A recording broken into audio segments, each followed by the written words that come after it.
Bom, já está gravando, então. Deixa eu só dar algumas informações aqui para vocês. É...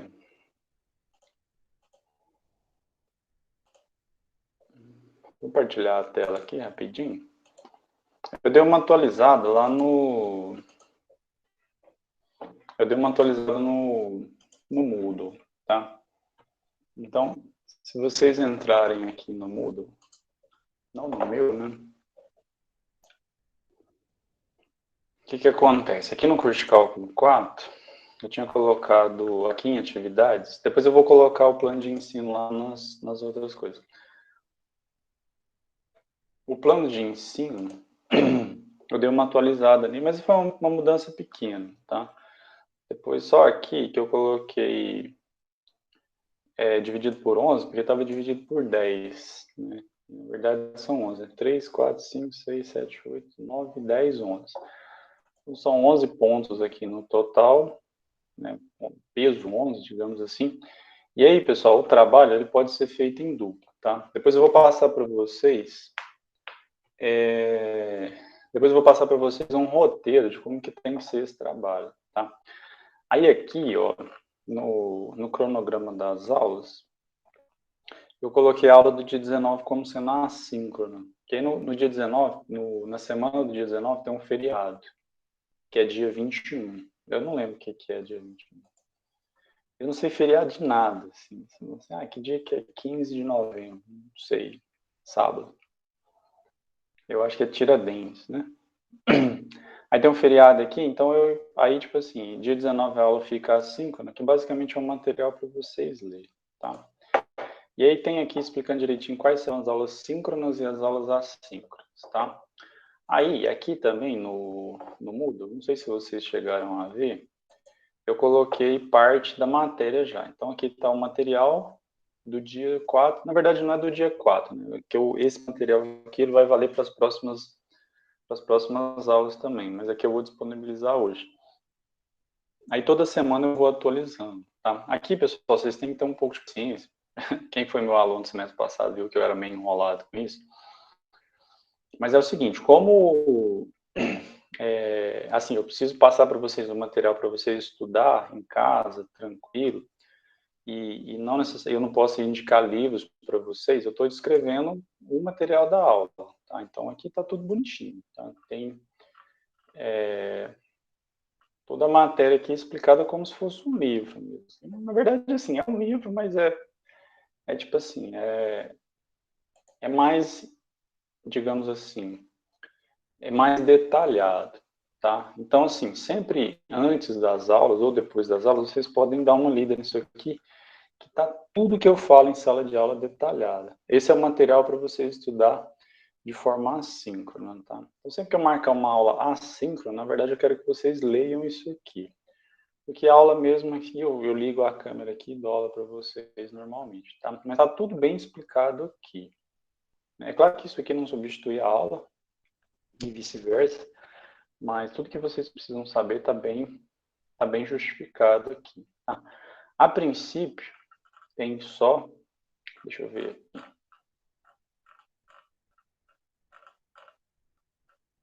São só 12 páginas, tá? Já tem até exercício aqui para vocês fazerem, são só 2 exercícios. Então, assim, dê uma olhada sempre antes da prova, mas está tudo explicado nos mínimos detalhes aqui. Tá? Fiz todos os detalhes possíveis. Às vezes, durante a aula, eu esqueço algum detalhe. Às vezes, o que pode acontecer também é, durante a aula, eu lembrar de algum detalhe e incluir depois. Aí eu aviso para vocês, tá? Até o final dessa semana, eu devo terminar mais um pouco, e aí eu vou atualizando esse material aqui, tá? Então, isso aqui é como se fosse o livro, texto que vocês vão seguir, tá? Eu já falei para vocês que tem um outro livro, que é o livro do... Deixa eu parar de compartilhar aqui. Na verdade, são 2 livros que vocês podem seguir caso vocês consigam aí, tá? Que é esse aqui, o livro de equações diferenciais do ZIL. É só do capítulo 11 para frente, tá? Não precisa ser o livro inteiro, capítulo 11 para frente. Tem um outro livro aqui também, só que esse aqui eu acho ele é meio difícil, é um livro mais barato, que é esse livro aqui, do Djairo, Análise de Fourier, e equações diferenciais parciais. Tá? Esse livro aqui, se não me engano, ele deve ser mais ou menos uns R$30. Deixa eu ver aqui.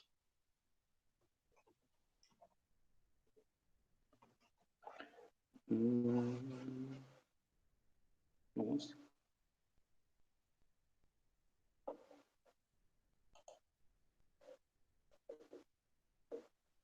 Deixa eu ver se tem na Amazon aqui. Ele é um pouquinho mais caro, é R$48, não é uma coisa. Mas assim, vocês não precisam comprar livros, tá? O que vocês têm que fazer é seguir o material que eu estou fazendo, porque assim, tá bem explicadinho. Certo, pessoal. Alguém teve algum problema aí para entrar na aula de hoje, alguma coisa assim? Não? Tudo certo, então? Deixa eu ver aqui. Eduardo. Tá. Qual que é a sua matrícula aí, Eduardo? Desculpa, a matrícula não. Coloca matrícula não. Coloca seu. Com a matrícula dá para colocar. Eu vou adicionar você nas aulas aqui, depois eu adiciono você lá no Moodle. Tá? Afinal, deixa eu colocar agora, senão depois eu vou acabar esquecendo.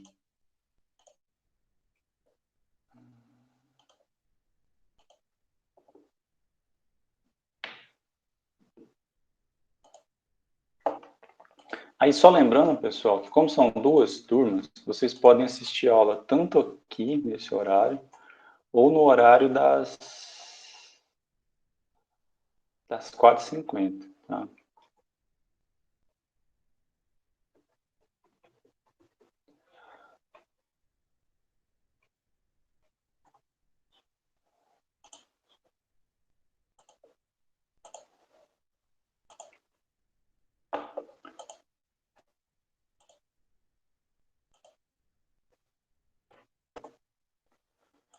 Pronto, Eduardo, eu coloquei seu e-mail nas duas aulas, agora você vai receber automaticamente, e aí não precisa mais pedir, e aí as aulas ficam gravadas lá no Drive. Depois eu adiciono seu nome lá no Moodle, tá? Ana Paula, não vou falar para Ana Paula que eu não... Vou colocar aqui também, Ana Paula. Lembrando mais um, aí vocês podem assistir na outra também, tá?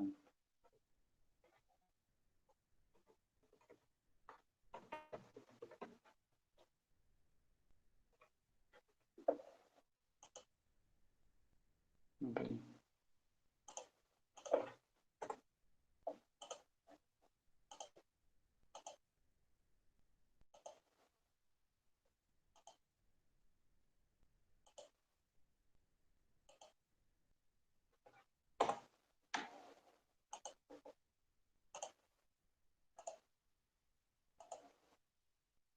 Pronto, já está adicionado, tá? Aí depois lá no Moodle eu coloco depois, tá?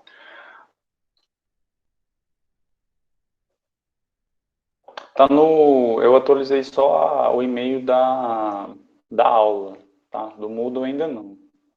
Dá uma olhada no seu e-mail institucional, Eduardo e Ana Paula, vê se está tudo certo. Depois, se tiver alguma coisa, aí, me lembra de voltar no final da aula, que aí sobra um tempinho, eu adiciono vocês lá no Moodle. Fica aí, que aí depois vocês me lembram no final, tá? Bom, vamos lá, pessoal. Basicamente, assim, esse curso de cálculo 4, eu vou ligar a câmera aqui do meu outro dispositivo aqui, e é um modelo aqui bem moderno de como fazer essas coisas aqui, que é o seguinte. A gente vai trabalhar com essas duas, digamos assim, com as duas telas, tá? Essa tela que está aparecendo a minha cara aqui, e essa tela que está aparecendo... Cadê? Que está saindo a minha voz e está aparecendo essa folha aqui, que está meio embaçado, parece. Deixa eu ver se está conectado aqui. Parece que está meio embaçado.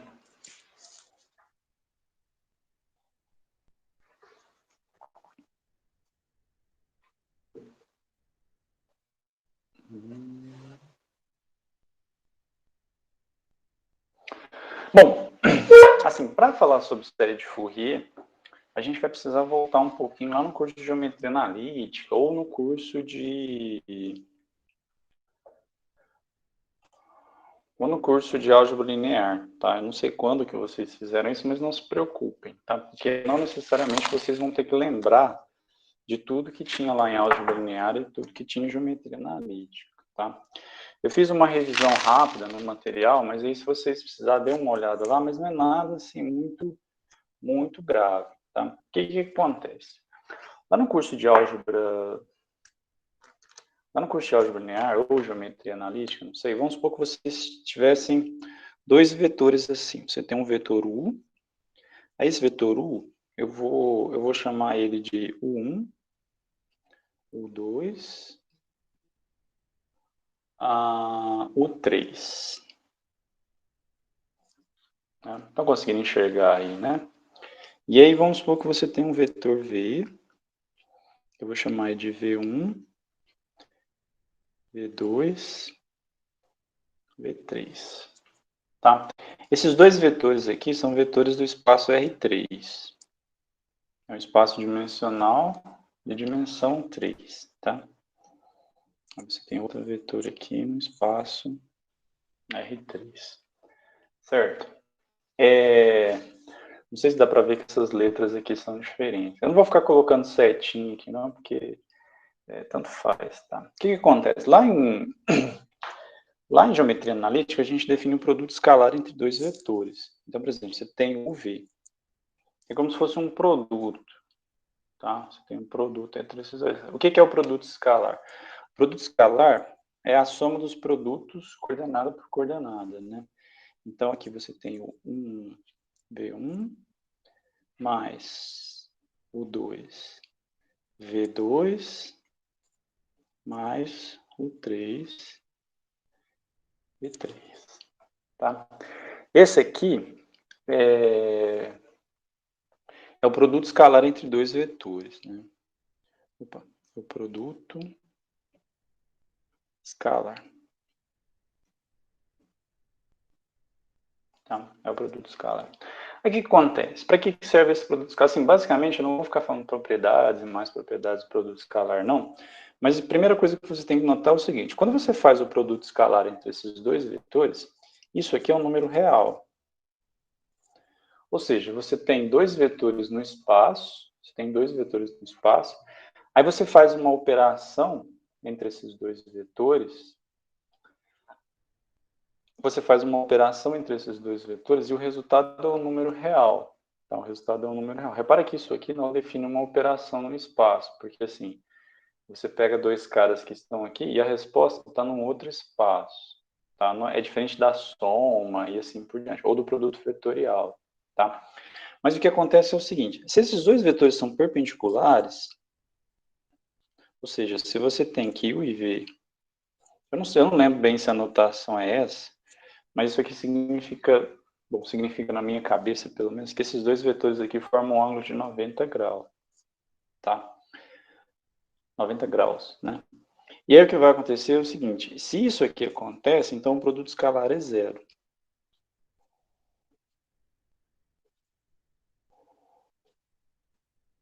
Esse zero aqui é um zero número real, tá? Então, ou seja, se você tem que dois vetores, vamos supor, você tem dois vetores que formam um ângulo de 90 graus, ele pode estar do jeito que for, tá? Sim, tal, qualquer lugar do espaço.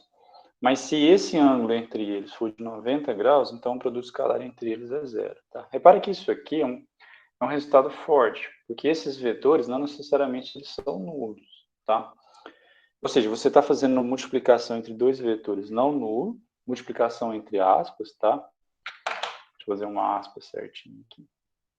Multiplicação entre aspas, você tá operando dois vetores que não são nulos e o resultado é um número nulo. Tá?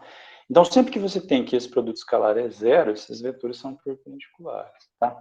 Ora, mas para que serve falar que o produto escalar entre dois vetores é perpendicular? Né? Vamos esquecer isso aqui e vou mandar mais um pouquinho para usar um resultado que seja assim. Tá? Então, por exemplo, vamos pegar três vetores aqui. Eu vou pegar três vetores, U, V e W, contido em R3. Aqui eu tenho 3 vetores, tá? E suponha que... Eu vou chamar esse conjunto aqui de... Tá, suponha que... Vou chamar esse conjunto aqui de E, tá? Suponha que E é um conjunto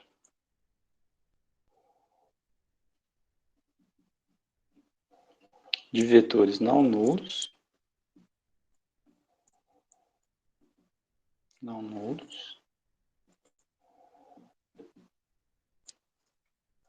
ou seja, U é diferente do vetor nulo, V é diferente do vetor nulo e W é diferente do vetor nulo, tá?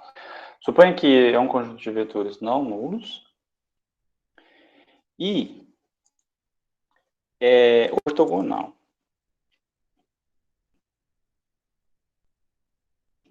Bom, o que significa falar que esse é um conjunto de vetores nulos ortogonal? Significa que, dá uma olhada, deixa eu desligar minha câmera aqui do celular.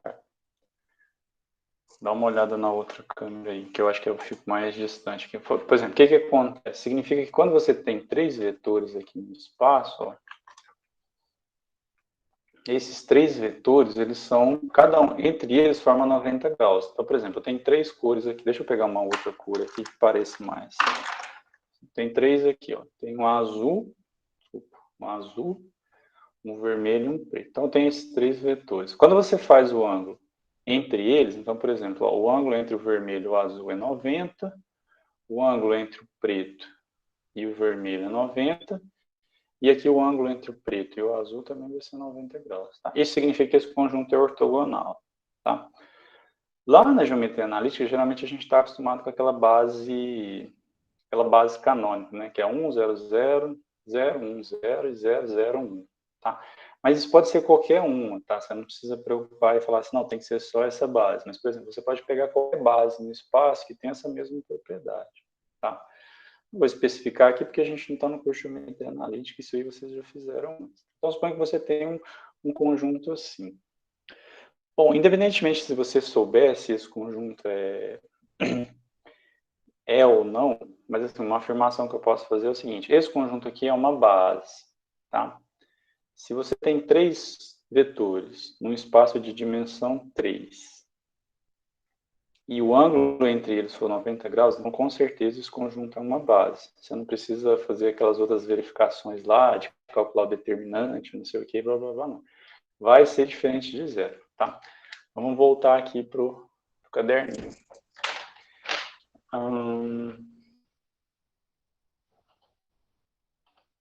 Então, o que vai acontecer? Eu deixei, isso vai ficar como exercício, tá? Fica como exercício.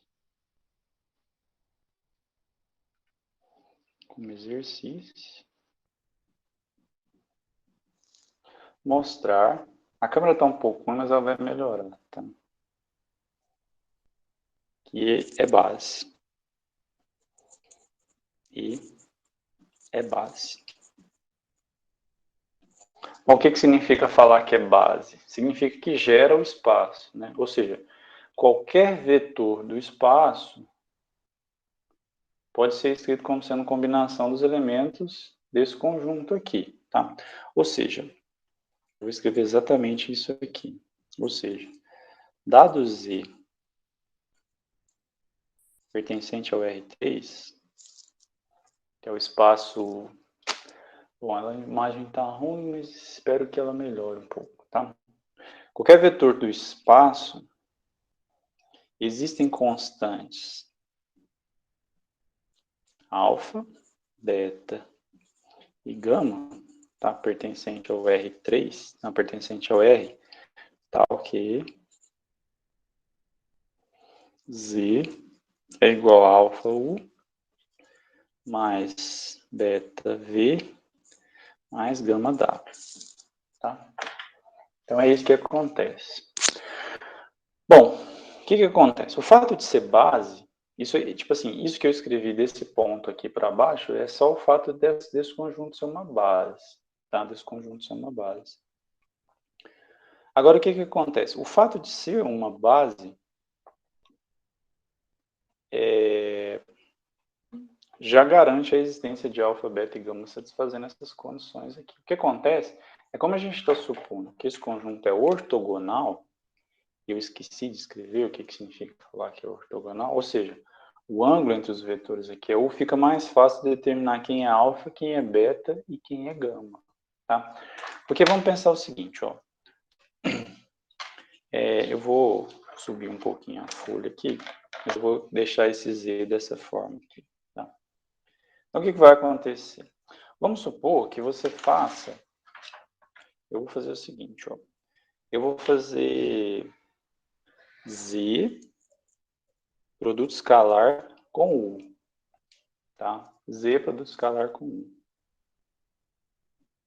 Isso significa que você vai pegar o cara que está aqui do lado direito, que é alfa U, mais beta V, mais gama W, e vai fazer o produto escalar com U. Tá? Você vai fazer o produto escalar dos dois lados. Bom, e aqui, ó, o que acontece é que você pode distribuir, né? Você pode vir aqui e aplicar a propriedade distributiva aqui, aqui e aqui. Tá? Você faz isso aqui. Ou seja, isso aqui é alfa, U escalar com U, mais beta, V escalar com U, mais gama, W escalar com U. Né? Só que aqui, como eu estou falando que essa base é ortogonal, significa que os vetores formam 90 graus uns com os outros, né? É claro que o U não faz 90 graus com ele mesmo, mas o V e o U, eles têm um ângulo de 90 graus. Então, esse produto escalar aqui é zero, tá? Isso aqui é zero. Aqui, o W e o U, eles também são ortogonais, porque eu estou falando de uma base ortogonal. Então, isso aqui também é zero. Então, no fim das contas, para você determinar quem é alfa, ou seja, quem são os coeficientes de Z nessa base, é mais fácil. Ou seja, você tem que fazer uma conta que é relativamente fácil.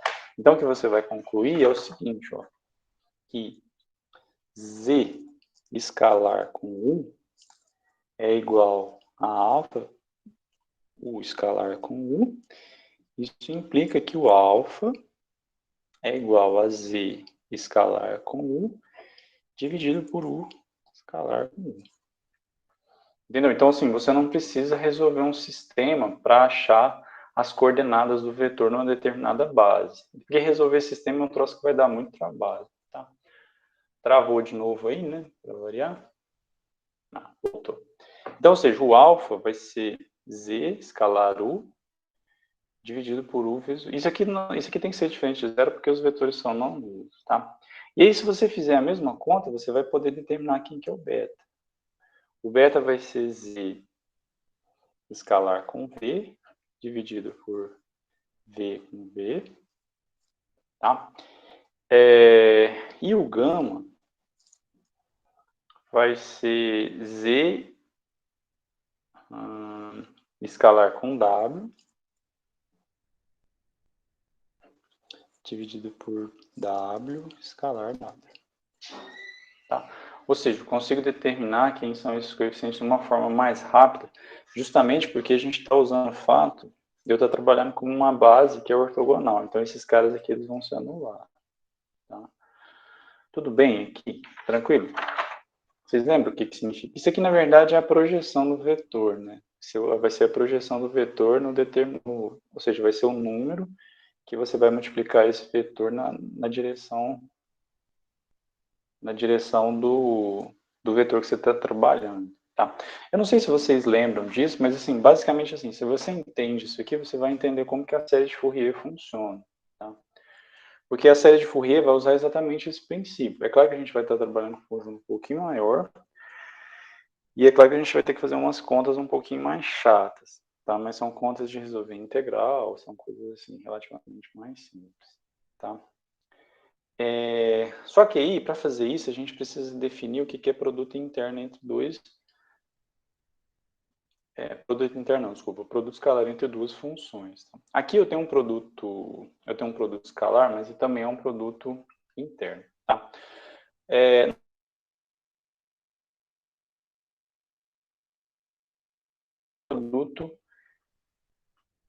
O que é um produto interno? Tá? Então, por exemplo, qual que vai ser a definição? Qual que vai ser a definição de produto interno aqui?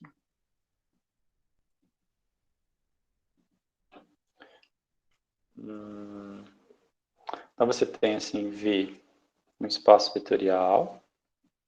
Não se assustem com esse nome, porque vai ser a última vez que eu vou escrever isso aqui, tá? E vai ser a última vez que vocês vão ver também. Você tem um espaço vetorial. Aí eu vou ter U e V, vetores desse espaço vetorial V. O IV vetores desse espaço vetorial V, tá? Aí esse número aqui, ó,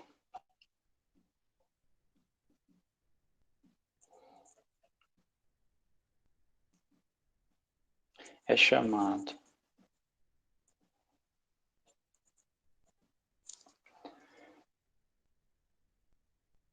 de produto interno. De produto interno. Se ele satisfaz três condições, tá? Se, então os dois pontos aqui não ficou errado. Então tem que satisfazer três condições. A primeira delas é que o V tem que ser igual a VU. A segunda é que a constante, se você pegar alfa vezes U interno com V, isso é alfa UV, tá? A terceira é distributiva. Na verdade é comutativa, o escalar sai para fora. Aqui eu tenho a distributiva.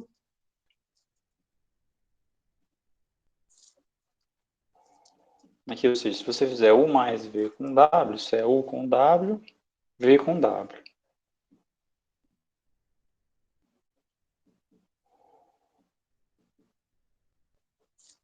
Tá?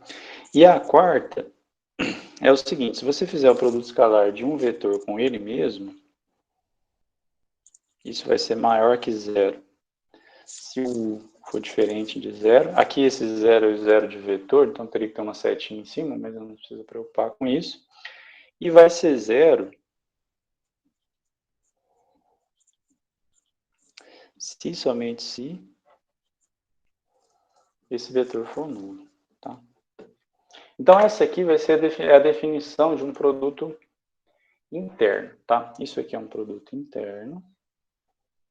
Se satisfaz essas condições aqui. Tá? E o que a gente vai fazer?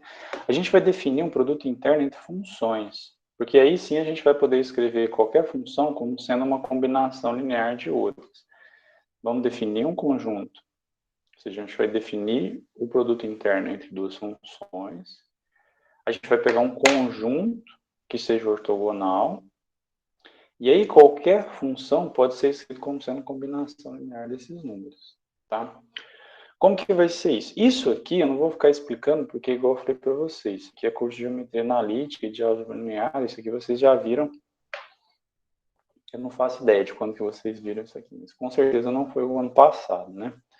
Porque o ano passado só teve uma disciplina. Mas o que acontece? A gente vai definir o produto interno entre duas funções e vai definir quando que duas funções são ortogonais. É claro que a gente não tem um contexto geométrico aqui, mas a gente tem a ajuda do que a gente fez. Assim, como é que eu vou explicar? É assim, vale geometricamente. Então você pega o negócio geometricamente e escreve algebricamente. Depois disso a gente vai usar só a parte algébrica, porque a gente não tem mais ajuda, não tem mais o auxílio visual, ou seja, não tem propriedades geométricas envolvidas. Tá? Então o que a gente vai falar? Assim, o que eu vou fazer? Então sejam f e g duas funções definidas no intervalo de a até b. Tá? Duas funções reais.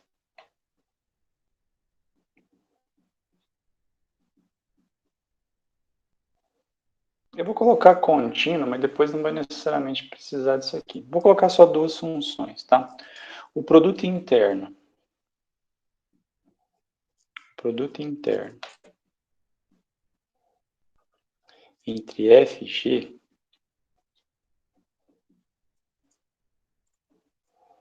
o produto interno entre f e g no intervalo AB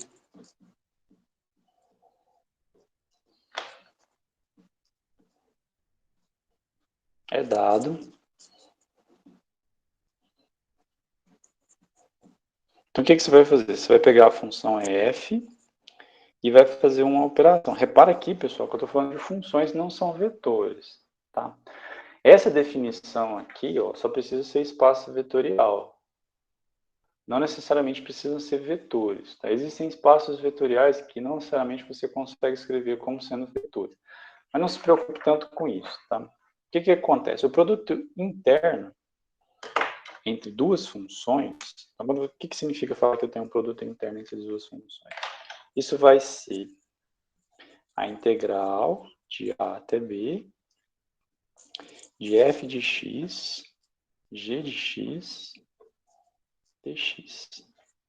Tá? Esse é o produto interno entre duas funções. Tá?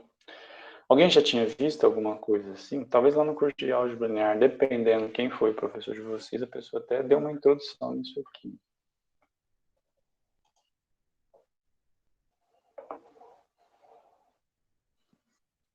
Não? Bom, esse... Nunca vi. Bom, se vocês não viram, não significa que... Quer dizer, pode ser que realmente ninguém tenha falado sobre isso, tá? Mas é o produto escalar entre duas funções. Por que isso é um produto escalar? Porque, assim, se você for ver, eu até vou fazer aqui, ó. O que acontece? A primeira propriedade de produto escalar é que você pode trocar de lugar. Faz 5 anos que você fez. Talvez, deixa eu ver aqui. A última vez que eu dei o curso de álgebra foi em 2015. Foi comigo? Não, né? Não. Acho que ninguém aqui deve ter feito álgebra linear. Foi em 2015. Ah, tá. Bom, o que acontece? Quando você define o produto interno assim, o que vai acontecer é o seguinte. Isso aqui vai satisfazer essas propriedades aqui. Tá? Porque, por exemplo, quando você pega FG, eu vou fazer rapidão aqui. Se você fizer FG, isso é a integral de A até B, de f de x, g de x, dx. Só que para cada x isso aqui são números, então você pode trocar eles de lugar, tá? Então aqui você pode trocar de lugar, então isso aqui pode ser escrito como sendo g de x, f de x. E aí se começa com g e depois é a f, isso aqui nada mais é do que o produto escalar de g com f. Ou seja, você pode trocar, né? Vale a propriedade comutativa aqui, tá? Então vale a primeira propriedade. A segunda propriedade também não é difícil. Porque se você fizer alfa f, g, lembra que alfa é um número, f é uma função, tá? Isso aqui vai ser a integral de a até b de alfa f de x, g de x. Como alfa é um número, da propriedade de integral ele pode sair para fora. Então você tem a integral de a até b f de x, g de x, dx. Isso aqui, bom, como a integral de a até b de fx dx é o produto interno entre f e g, então isso aqui vai ser alfa f vezes g, tá? Que é a segunda propriedade aqui, tá? Ou seja, o alfa sai para fora, aqui, tá? Bom, a terceira propriedade, que, por exemplo, se você fizer f mais g com h, isso vai ser integral de a até b, aí vai ficar assim, f de x mais g de x multiplicado por h de x. Aí você usa de novo a propriedade de integral. Você pode distribuir aqui e pode separar na integral, né? Então, isso vai ser integral de a até b, f de x vezes h de x, mais f de x, h de x, mais g de x. Você pode até colocar a integral aqui já. G de x h de x, dx. Ou seja, isso é o produto escalar de f com h, mais o produto escalar de g com h, tá? Que é a terceira propriedade aqui. Então, isso nada mais é do que um produto escalar. Ou seja, a gente, tipo assim, quando você define dessa forma aqui, a forma que você vai operar o produto escalar, o produto interno, é a mesma coisa que você vai poder é igual ao produto escalar. Então, você pode fazer distribuição, várias coisas assim, tá? E aí, o mais importante aqui é definir o que são duas funções. Ah, e detalhe, aqui faltou o 4 e o 5. Na verdade, faltou o 4, né? Isso aqui fica como exercício, tá? Para vocês mostrarem que é 4 lá. Usa a função contínua, talvez é mais fácil. Não necessariamente precisa ser contínuo, mas isso aqui, assim, é uma coisa um pouco mais avançada, então vocês não precisam entrar tanto em detalhe assim, não, tá? Mas o mais importante é você definir duas funções que são ortogonais, tá? Então, por exemplo, ora, mas o que são duas funções ortogonais? O que significa falar que duas funções são ortogonais? Será que eu vou ter que pegar o vetor? Não, isso você não tem mais o aspecto geométrico, ou seja, você não tem mais o auxílio visual. É tudo algébrico aqui, ou seja, tudo abstrato, tá? Então, essa definição, ela diz o seguinte, ó, duas funções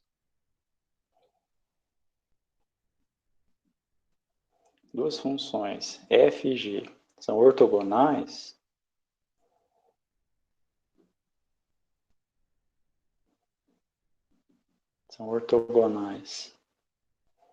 no intervalo. Aí aqui, para você definir o produto escalar, você tem que definir também qual que é o intervalo de integração. Tá? A mesma coisa vale para a ortogonalidade. Então, duas funções são ortogonais no intervalo AB,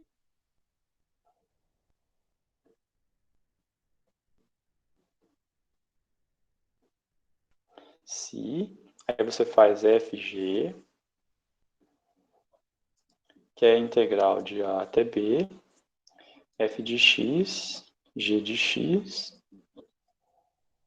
e isso tem que dar zero. Tá? Isso tem que dar zero. Não necessariamente essas funções têm alguma relação, você não vai conseguir definir nenhuma relação geométrica entre elas, tá? Estabelecendo nenhuma relação geométrica. Depois eu vou mostrar para vocês aqui que não tem nenhuma relação geométrica entre essas funções, tá? Por exemplo, eu vou pegar aqui duas funções. Vou pegar aqui duas funções que são ortogonais, tá? Então, deixa eu deixar aqui. Eu vou escrever aqui embaixo. Chamar de exemplo aqui. Quando você pega, por exemplo, f de x igual a x ao quadrado e g de x igual a x ao cubo no intervalo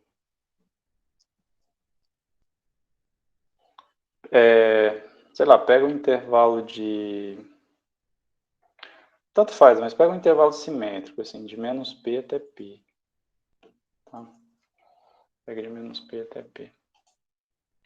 Quando você faz isso aqui, então você tem que fazer o produto escalar entre essas funções.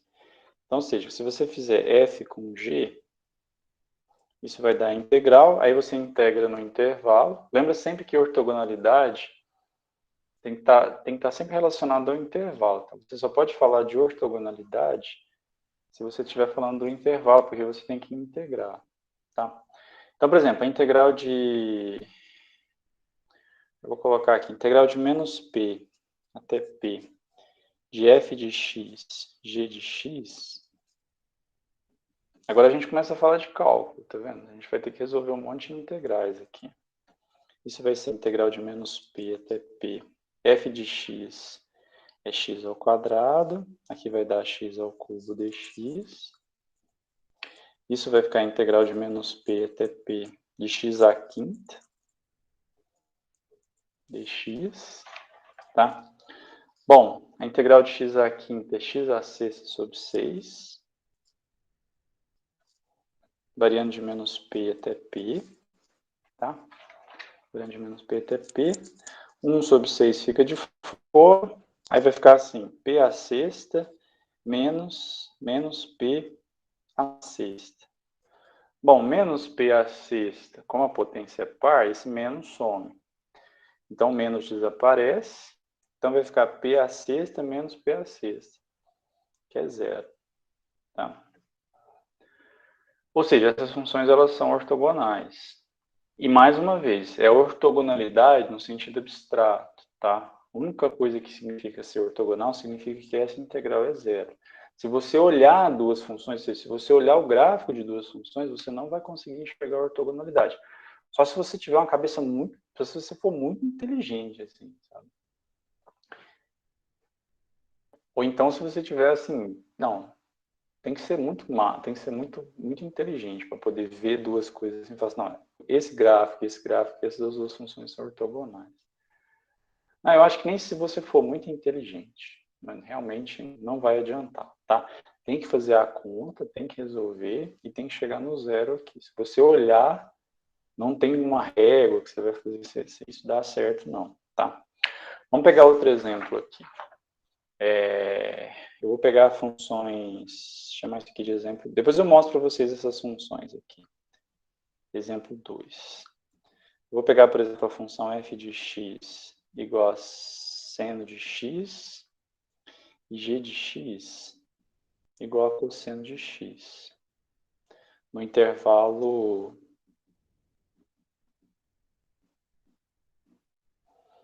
de menos π até π. No intervalo de menos π até π. Bom, quando você fizer o produto escalar, isso vai ser integral de menos π até π de f de x, g de x dx. Isso vai dar integral de menos π até π. Aí que vai dar seno de x cosseno x.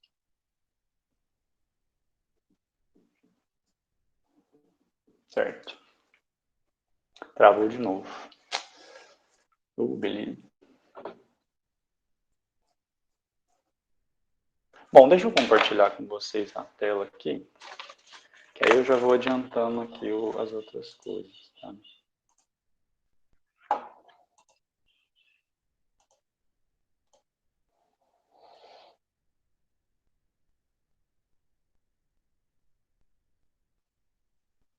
Bom, já está compartilhando.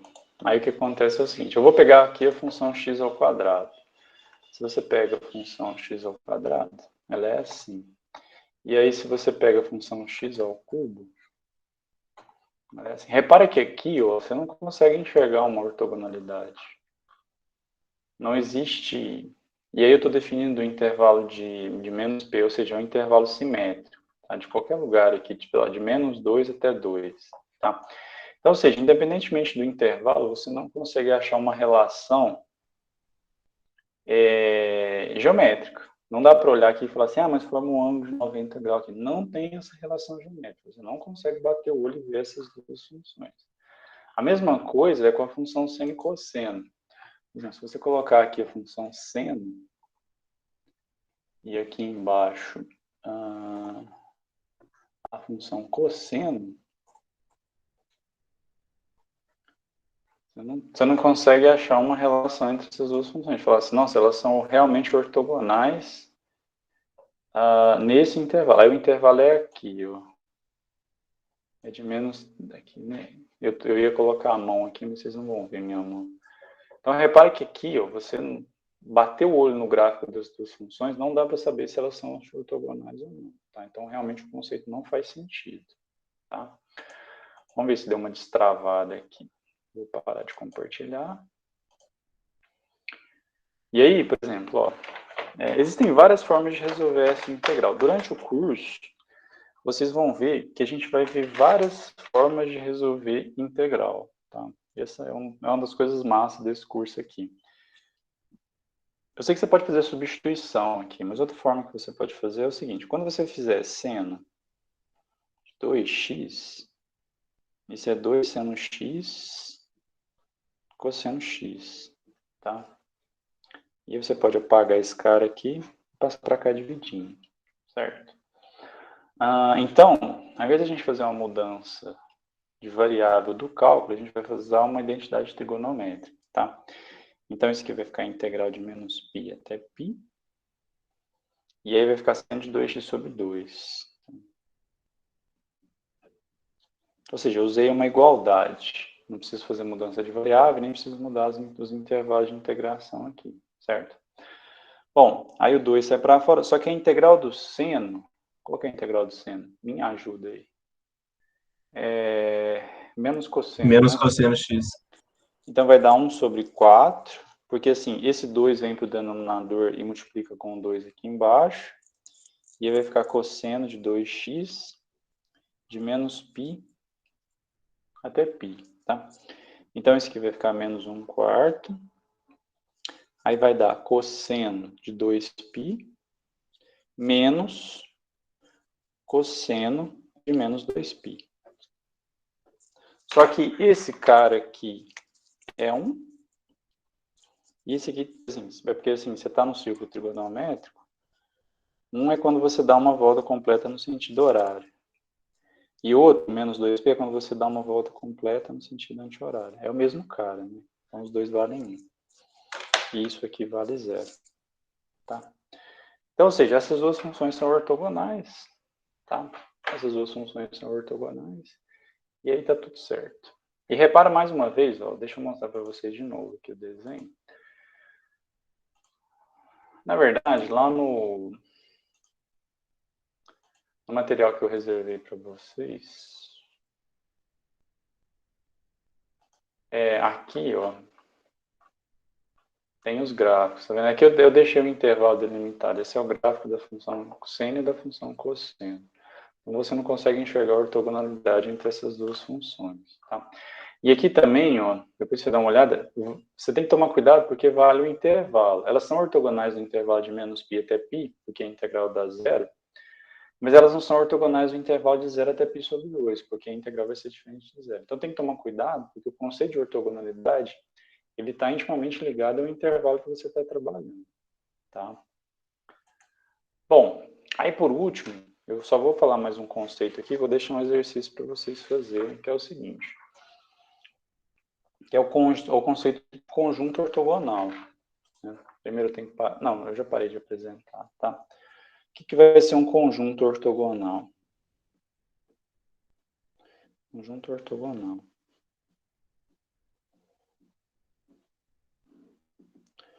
Um conjunto de funções. Um conjunto de funções.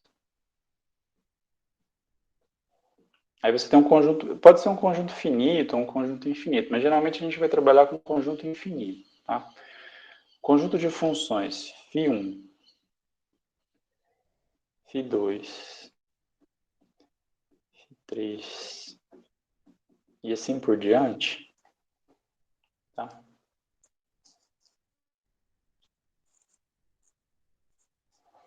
Um conjunto de funções é ortogonal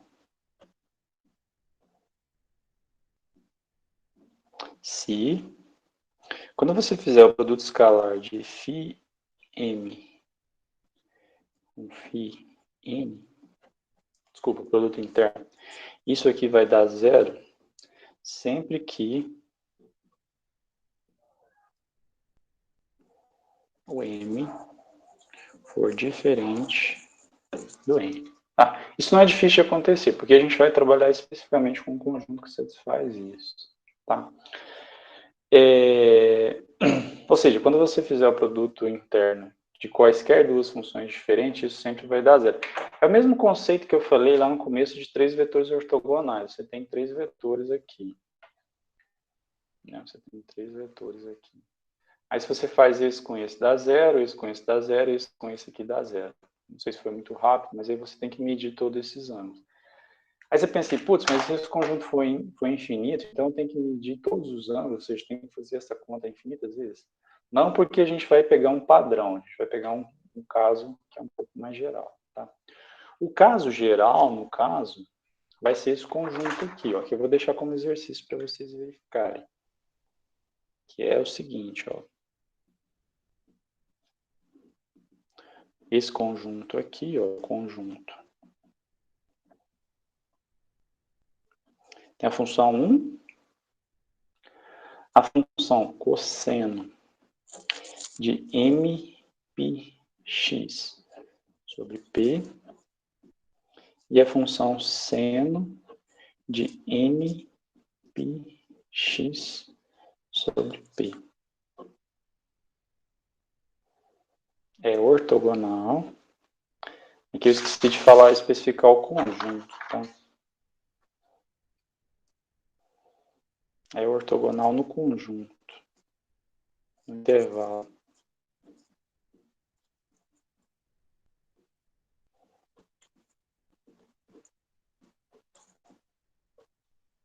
Aí isso aqui ó, vai ser integral de A até B de m de x e n de x.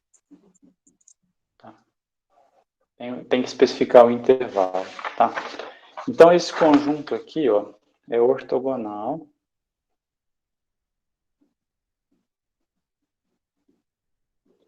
no intervalo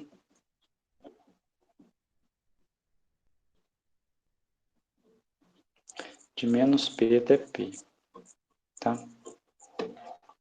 De menos p até p. E aqui, m e n são números naturais, tá? São números naturais, certo? Aqui eu tenho um conjunto com infinitas funções. E aí você tem que provar que esse conjunto é ortogonal, tá? Eu vou deixar isso aqui como exercício, talvez na próxima aula eu faça alguns, mas só adiantando, como esse aqui é um curso EAD, então significa que a gente vai ter que deixar muitas aulas para vocês darem uma olhada e fazer mais coisas. Eu não vou ficar aqui falando por 1h50, tá? Então a gente já está quase chegando em 1 hora aqui, tá ótimo. No material que eu disponibilizei para vocês, isso aqui já está resolvido. Então, se vocês puderem, para a próxima aula, deem uma olhada, tá? Que é isso aqui, ó. Aqui eu defino o que são conjuntos ortogonais, que tinha que pulou para baixo aqui. É a mesma coisa. Eu podia ter colocado isso aqui embaixo. Aqui tem uma série de observações que eu gostaria que vocês dessem uma lida também. São observações tranquilas. Isso aqui é ensino médio. Tá? Seno, cosseno, algumas propriedades. Aí eu tenho esse exemplo que eu acabei de enunciar, que é com um exercício. Tá? Provar que esse conjunto aqui, cosseno de mπx sobre p, seno de nπx sobre p, para m e n pertencentes aos naturais. Aqui eu coloquei um asterisco, mas tanto faz. Tá? O asterisco significa que não entra o zero. Mas se entrar o zero, vai entrar o 1. Então, na verdade, é bom colocar asterisco. Tá? Bom, aí o que acontece? Para provar que isso é ortogonal, você tem que fazer 6 casos. Primeiro, você tem que fazer a primeira função com o cosseno. Depois você tem que fazer a função 1 com o seno. Depois você tem que fazer o cosseno com o seno, se o m for diferente do n. Depois você tem que fazer o cosseno com o seno, se o m for igual a n. Depois você tem que fazer o cosseno com o cosseno, se o m, se esse número aqui for diferente. E depois você tem que fazer o seno com o seno, se também for diferente. Todas essas contas, elas estão resolvidas detalhadamente aqui. Tá? Então, tem o 1 com o cosseno. Aqui eu só fiz uma mudança, né? Ao invés de ficar falando m, π sobre p, eu chamei isso de alfa m de Maria e alfa n, tá? De navio. Aí tem esse primeiro caso, o segundo, o terceiro. Umas quantias um pouco grandes aqui. Mas é porque está tudo muito explicado, tá? O quarto, tudo vai dar zero. O quinto. E por último, o sexto caso. Aí tem 2 exercícios lá para vocês resolverem. Então, na próxima aula, basicamente, a gente vai focar nesse conjunto aqui. Basicamente é isso. Pessoal, deem uma lida, tá? Procurem ler esse material ou procurar outros livros para vocês lerem, porque, é igual eu falei para vocês, como o esquema aqui é de aula EAD, então, assim, não vai dar para ficar fazendo muita coisa aqui, tá? Metade eu faço, metade vocês fazem. Tudo certo? Alguma dúvida? Algum questionamento? Deixa eu apagar. Posso apagar a lousa aqui?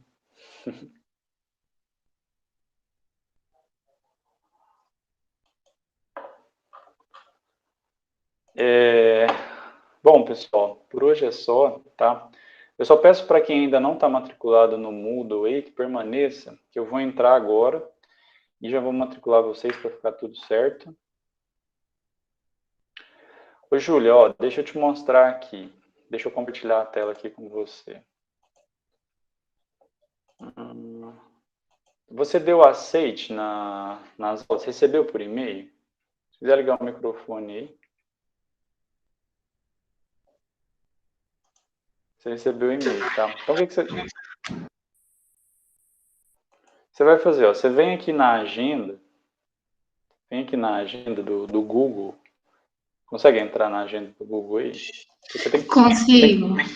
Você tem que estar logado. Aí você vem aqui na última aula, que foi quarta-feira, dia 31. Se você clicar aqui, ela vai estar aqui, ó. Ah, tá, entendi, professor. Obrigada, viu? Tá, qualquer coisa. Eu acho também que você pode entrar aqui no Drive e deve aparecer também as aulas se você tá dando um aceite aí. Como eu mandei o convite, imagino que esteja, tá? Qualquer coisa você me fala que eu compartilho com você o link, tudo bem? Certo? Bom, quem estava com problema de acessar? Pessoal, então é isso. Vou parar de gravar aqui e a gente se vê na quarta-feira. Tá? Dá uma lida no material antes da aula, que aí vocês não ficam tão perdidos. Assim.